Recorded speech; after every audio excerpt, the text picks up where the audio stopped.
One of the things we're big on is camaraderie, and at all of our locations, that's how we do business. And that's one thing I appreciate, admire, and I look forward to coming to work every day to teams like that. There's growth opportunities throughout every single area of our organization. So if you're a general service tech today, we have the training and the skills in place within our teams to teach you how to become a full-blown technician.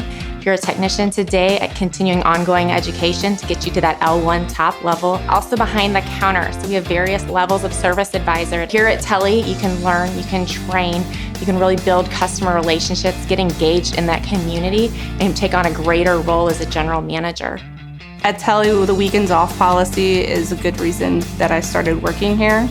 I get weekends with my kids. Now I get to spend every weekend with them and still have a life outside of work.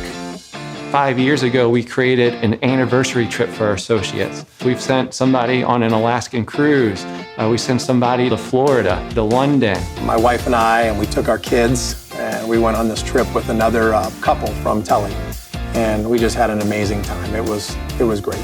If I have an issue, I can just call Aaron and we can discuss it. And it's nice to have that kind of relationship.